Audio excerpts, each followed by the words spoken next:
Hello to everyone. Glad you're here. And we are now doing the scientific method. This will be covered only in lab. There's not enough time for the Tuesday, Thursday class to have it in class. So it is expected that you study this at home using the lecture that I put inside Blackboard. So I want everybody to do that. There is a homework assignment also associated with this lecture and this material. It's not long. It's a short assignment. You look under the assignments for this and you submit the answers to 3 problems inside the text box that's there. You don't have to upload a Word document unless you really want to. So just submit and then I will grade. There will be a date that will be set and that I will give to you in the near future, because once this is available to you, it pretty much starts when I've opened it, and there will be about 3 to 4 weeks for you to go through this material that's online. Okay, so welcome to the scientific method. This is really what covers all of science. Any science or any, even psychology, sociology, criminology, all of those fields have developed methods based on proven experiments. Some experiments don't involve numbers, such as you are used to, like 1, 2, 3. Some will be numbers that were done on a scale, such as something like the pain scale, if you've ever heard of that. The doctor will ask you, how bad is your pain? And he'll say, 0 is no pain, 10 is the worst you could probably ever have. How do you place your pain in that scale? Now, that scale is very accurate. It's been researched time after time after time, and it has been proven that people give a very accurate number compared to other individuals. So that is something that has been done and proven using the scientific method. So basically what this is steps that you follow, and you just go step by step by step. Sometimes you have to go back and redo because you didn't plan something, or something messed up, or your experiment didn't come out the way you expected, so you may want to redo. So there are steps to follow. So these are the steps. They're probably pretty much you have a problem or a question. You need to do some research on this question and observation, because you may not know anything about it, and you can't research something unless you've done some research, background research about the topic. You can't just pick a topic out of your head that, oh, that sounds good, I'll study how Martians have come to visit us. Well, that's a pretty tough one to study, but say you want to test how your study habits work best. What is the best way for you to study or learn? Do you learn better by listening? Well, you could listen to lectures like I'm doing here, and then test yourself on how well did you do with just listening. Or do you need to listen and see? So you see the lecture, you see the instructor, or not necessarily, but you see a PowerPoint. Or do you learn better by doing? All of those are different standards of learning, and each one, everybody's different. And you can find out what works best for you, or you may already know. And that's the way you should study. So if you don't do well without seeing and doing, then lab is really important for you in biology. And it's important for everybody because you get to see, feel, hear. There's many reasons. So you need some background information. The other steps we're going to be going through pretty quickly. They're pretty standard.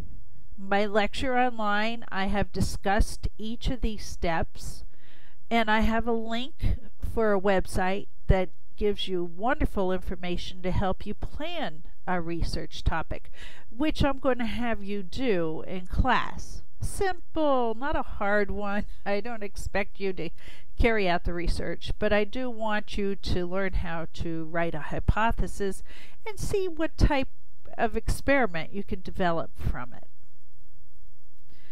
So here's the first step. This is where you develop a question or problem that can be solved. So that would be, what is my best learning method? How do I learn best?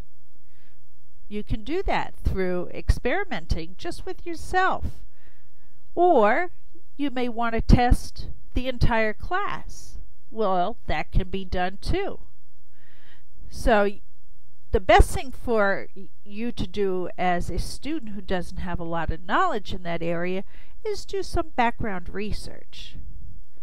You want to do some information and learn information so that you can develop your topic. Once you have found your topic and you understand the topic, you're capable of writing a hypothesis. This is an educated guess. And for the purposes of this class, I want you to start it with an if and then. And I have plenty of examples, and here's one right here for you. If soil temperatures rise, then plant growth will increase. So you see how I have if, then. If you're going to do something, then something will happen.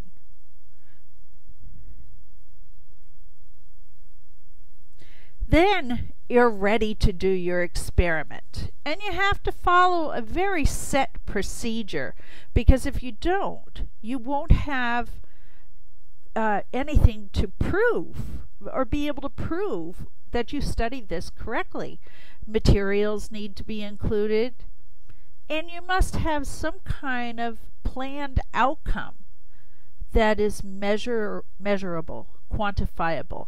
And that's the critical thing. It's got to be quantifiable. So you need to have statistics. So you do your research. You collect your data. If you find that your data or things aren't working out, you may have to modify the procedure. And documentation is key. And you can confirm your results by retesting. And when you do data, you've got to show it. So you could have a table, which would be not the kind you sit at, but a table of data like you'll see in my lecture. If you go to the lecture, and you're in the lecture now because I put this PowerPoint in there, you will see a table included. Graphs and charts, and then photographs are perfect examples too, because you can see it. You can prove what you see. And then finally you can write a conclusion. And sometimes your hypothesis or educated guess is correct, and sometimes it's incorrect. If it's incorrect, you have to reject it and probably start all over again with the data or the information that you have learned with this first research. And in this first research, you make recommendations for other people or for improvements for your procedure, and you could do it again. Once you have good data, and this is doing a research report that you may want to write up, not necessarily that you're doing for yourself, but you would need to present the project to an audience. You need to publish it. Once you do complete and perfect research, well, not necessarily perfect, but complete, then you will present it and you're going to be asked questions. So you have to know your topic, and you should, by having done all of these steps. So now I have an example of a problem or question. John watches his grandmother bake bread. He asks his grandmother what makes the bread rise. She explains that yeast releases a gas as it feeds on sugar. Gee, is yeast alive? That's unusual. You might need to do some research on yeast if you don't know anything about it. So that's background information. And here is the question. So John knows about yeast. John wonders if the amount of sugar used in the recipe will affect the size of the bread loaf. So he is going to research baking, fermentation, and try to come up with a way that he can test his question. He needs to have correct methodology. If not, and he doesn't test the question the right way, he's not going to get data that backs up what he thought. And to do this, most likely he's keeping an extensive journal of his information. After that, he can now develop a hypothesis.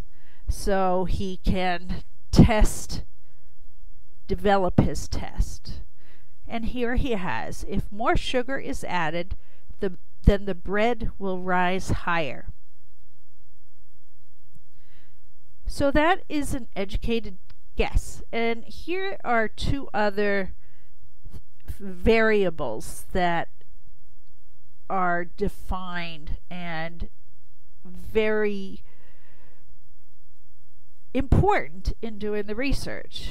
There's independent and dependent variables. And I will be defining each of these. So an independent variable is the manipulated variable. It is the factor that is varied by the experimenter on purpose. And that will help get his data. So John is going to use different amounts of sugar. The dependent variable is the one that responds. The dependent variable depends on the independent variable. So in this case, it would be the size of the loaf of bread. And he now comes up with a procedure and a list of the materials that he will need to do his testing. One other factor that you need is a control group. This is critical to any research, because if you don't have something to compare your research to, how do you know that you have come up with an answer? So this may be a group that doesn't get a treatment. And without getting the treatment, you can see what happens without the treatment and with the treatment. In this case, is the control group is usually exposed to the same conditions, except for the variable being tested. Say somebody is testing drugs. One, there's a new drug, that's the experimental group, and the control group is the one getting a placebo. So they're both being exposed to a test. Neither knows what's going on with the other, because you don't want your subjects playing with the data. They should know what's going on. All experiments have to have a control group. Now, in the grandmother's case, she always had used 50 grams of sugar. And they know how much that causes the bread to rise.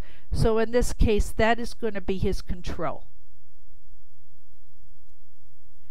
Everything else needs to be kept the same. You don't want to change anything else other than the sugar, because you would not know what caused your results if you change other variables. All factors need to be kept the same. And in this case, it would be other ingredients, the oven used, the rise time. You can see there are many things that are standardized, and that is what you're doing. You're keeping the constant standard. The experiment now has to be written out completely, because if you don't write it out, you're not going to know how to test what you found. And once you do the research, you're going to come up with a table of data. He gathers all of his information after he did the experiment, and now he's going to analyze the results. So here you have 3 trials, the amount of sugar with 50 as the control group, the amount of sugar, 1 gram, 2 gram, 3 gram, no, sorry about that. Amount of sugar was constant, that's below it, and to the right is the number of trials. And then the final column shows you the average size of the loaf of bread. He examines the data and notices that the best in this experiment was 100 grams. Wasn't hugely better though. John thus rejects his hypothesis, and now he's going to do a retest. He's going to change the amounts to only go between 50 and 100 grams. John does the exact same procedures, carries everything out the same, and he gets these results. Again, 3 trials. The control group was the same group, and the average size of the bread loaf is in the final column. And you can see there is a significant difference between 60 and 70.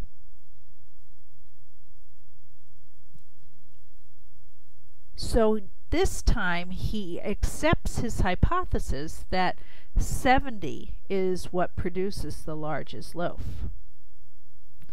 He then goes and tells his grandmother and prepares to present his project, in this case, in a classroom. This is a template for you to follow, and it shows you the way to write a hypothesis, and that's the way I want you to do it in this class, because I am going to have you write a hypothesis, and in fact it's on your final exam. Thus, this unit is going to be available the entire semester. This is from your textbook. It shows the steps. When you get to the hypothesis, in this case, there's a prediction of what will happen with the hypothesis, does the experiment, and they have to go back and see, does it support the hypothesis or not?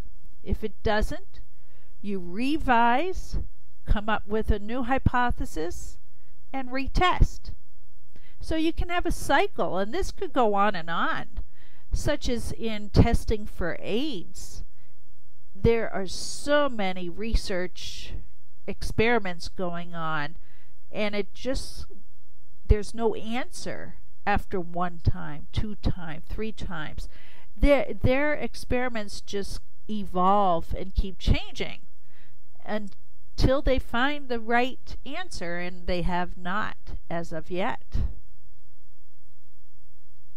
So here are the steps: plan, experiment, record, conclude. The first two are out of sequence. So it might be good if you try to put this in the right sequence. And I think you can do it. Now the website I want you to be aware of, it's included in your lecture. It's called sciencebuddies.org. And if you go down, this section helps you do each piece of the experiment. What you're going to have to do as a project is you're going to have to come up with a question, do some background research, determine the variables, and write a hypothesis. That's as far as we're going to go. You're not going to analyze data, do an experiment. The main thing is the first three steps. You need to understand how to develop a research project. There's one other link in here.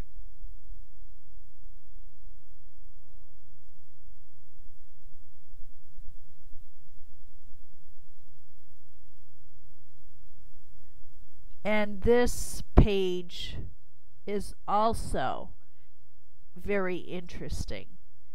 There is a lot in this website, and if you follow some of these links, you will find what works. Here is where we started. And there are some links here too that you can go to. But this page has the main information that I really like you to know. So we will be working on this in class during the semester. It may be intermixed in with some of the information we're doing in class. There is a lab that you do conduct research. In fact, you may have done it already with the chemicals and testing for protein and sugar. So those will be things that we'll have done already. Okay, thanks for listening, and I hope that this has helped you with understanding the scientific method. You have homework, don't forget. Go to the assignment section and also make sure you read the lecture.